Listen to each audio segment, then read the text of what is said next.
বিমানবন্দর, সেতু থেকে শুরু করে নৌঘাঁটি কিংবা সেনা ছাউনি ও অস্ত্র গোলা বারুদের কারখানা, চোখের নিমেষে এসব গুঁড়িয়ে দিতে সিদ্ধহস্ত Bharat. America, Russia, Britain, France ও চীনের মতো ভারতের হাতেও রয়েছে শক্তিশালী সমস্ত সামরিক অস্ত্র, যা যে কোনো যুদ্ধের মোড় ঘুরিয়ে দিতে পারে বলে মনে করেন তাবড়ো তাবড়ো প্রতিরক্ষা বিশেষজ্ঞরা। এই অবস্থায় পাকিস্তান, বাংলাদেশ যে ভারতকে সীমান্তে দিনের পর দিন খোঁচাচ্ছে, তাতে করে ভারত চাইলে নিমেষের মধ্যে শেষ করে দিতে পারে। যুদ্ধ বিমান, হামলাকারী কপ্টার, মালবাহী বিমান, ড্রোনের পাশাপাশি বিমান বাহিনীর কাছে রয়েছে এয়ার ডিফেন্স সিস্টেম, অর্থাৎ ভারতের আকাশ সীমায় ঢুকে আক্রমণ চালানো কঠিন। সম্প্রতি চীনকে রুখতে স্থলসেনাকে নতুন ভীষ্ম আসতে চলেছে ভারতের হাতে।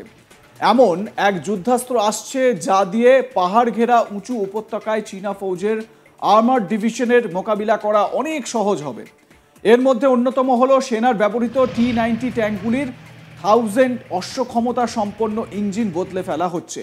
তার জায়গায় 1350 অশ্ব ক্ষমতা সম্পন্ন ইঞ্জিন বসানো হবে। প্রতিরক্ষা মন্ত্রকের বৈঠকে প্রতিরক্ষা ক্ষেত্রে উন্নয়নে মোট 54,000 কোটি টাকার কর্মসূচি অনুমোদিত হয়েছে।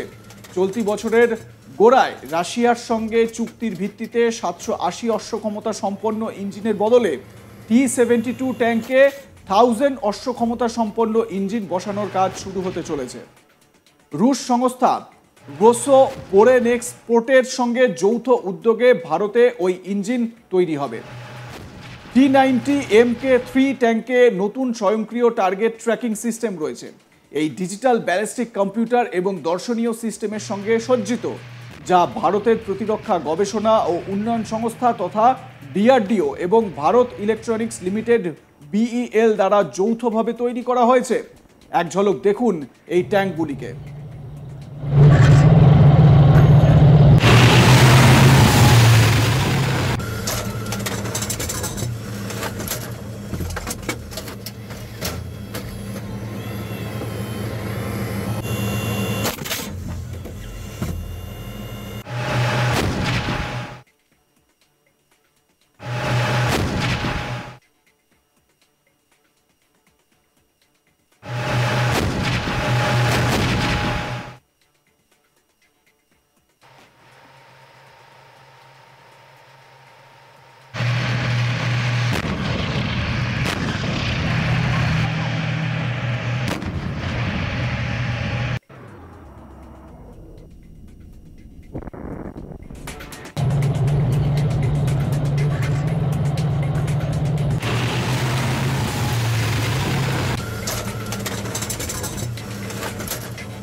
একদিকে চীন, অন্যদিকে পাকিস্তান নয়াদিল্লিকে শিক্ষা দিতে দুই সীমান্তে ওঁত পেতে দুই শত্রু।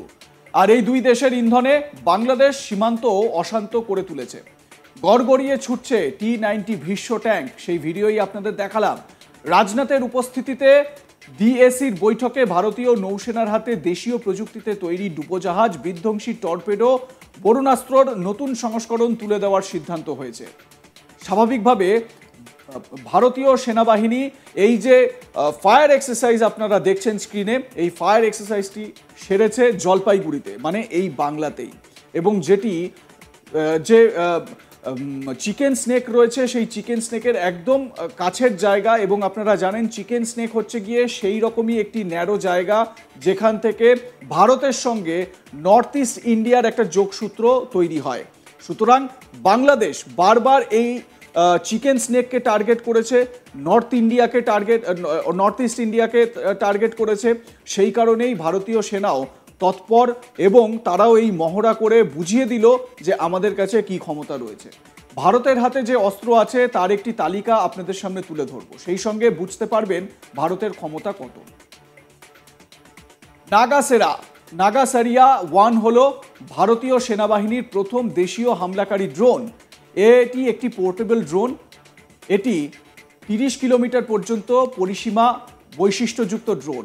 এটি GPS সক্ষম, নির্ভুল জায়গায় হামলা চালাতে সক্ষম, দিন এবং রাত উভয় অপারেশন চালাতে দক্ষ এই ড্রোন। এটিতে 75% বেশি দেশীয় ডিভাইস রয়েছে। ভারতীয় সেনাবাহিনী তার বিমান প্রতিরক্ষা সক্ষমতা বাড়ানোর জন্য প্রজেক্ট আকাশ তীর সিস্টেম অন্তর্ভুক্ত করেছে। সেনাবাহিনীর বিমান এবং ক্ষেপণাস্ত্র হামলা দ্রুত প্রতিক্রিয়া জানাতে সহায়তা করে এই সিস্টেমটি। প্রকল্পটি 2027 সালের মধ্যে সম্পূর্ণরূপে মোতায়েন করা হবে, যা ভারতের প্রতিরক্ষাকে আরও শক্তিশালী করবে। আকাশপথে আক্রমণ প্রতিহত করার জন্য এতে 24টি ভূমি থেকে আকাশে লঞ্চ করার ক্ষেপণাস্ত্র রয়েছে। আইএনএস তুশিল 125 মিটার লম্বা আইএনএস তুশিলে আক্রমণের জন্য 8টা ব্রহ্মস ক্ষেপণাস্ত্র রয়েছে। আইএনএস তুশিল ভারতীয় নৌবাহিনীর নতুন multi role stealth guided missile frigate. এটি রাশিয়ার নকশা। ভারতীয় নৌবাহিনী 2024 সালে বিশাখাপত্তনমে আইএনএস সান্ধ্যায়ককে কমিশন করেছিল। 110 মিটারের জাহাজটিতে অত্যাধুনিক সিস্টেম সজ্জিত রয়েছে, যা নৌবাহিনীর হাইড্রোগ্রাফিক জরিপ এবং সমুদ্র গবেষণার ক্ষমতা বাড়ানোর কাজে লাগে। আইএনএস সান্ধ্যায়ক ভারতের সামুদ্রিক নিরাপত্তা এবং গবেষণাকে শক্তিশালী করবে। এছাড়াও আরও বেশ কিছু এরকম আধুনিক অস্ত্র যেগুলো ভারতের কাছে রয়েছে। ভারতীয় নৌবাহিনী তার প্রথম দেশীয় মাঝারি উচ্চতা দীর্ঘ সহনশীলতা ড্রোন দৃষ্টি 10 স্টারলাইনার অর্জন করেছে। ড্রোনটি 36 ঘন্টা ধরে উঠতে পারে। 450 কেজি পেলোড ক্ষমতা এবং নজরদারি এবং পুনরুদ্ধার মিশনের জন্য এই ড্রোন ব্যবহার করা হয়। এরপর আসি আইএনএস সুরাটের কথায়। 2024-এর 20শে ডিসেম্বর বিশাখাপত্তনম গোত্রের এই ডেস্ট্রয়ার আনুষ্ঠানিকভাবে ভারতীয় নৌসেনার হাতে তুলে দেওয়া হয়েছে। শীঘ্রই সেটি নৌসেনায় কমিশনড হবে। গাইডেড মিসাইল ডেস্ট্রয়ার হিসেবে তৈরি করা হয়েছে এই আইএনএস সুরাটকে। এই রণতরীটির ওজন প্রায় 7,500 টন। নৌবাহিনীর তরফে জানানো হয়েছে এই যুদ্ধজাহাজে অত্যাধুনিক সমস্ত টেকনোলজি ও অস্ত্রশস্ত্র সজ্জিত রয়েছে। এতে রয়েছে অত্যাধুনিক মানের সেন্সর এবং একাধিক প্রাণঘাতী মিসাইল, যা জলের শত্রুদের শেষ করে দেবে।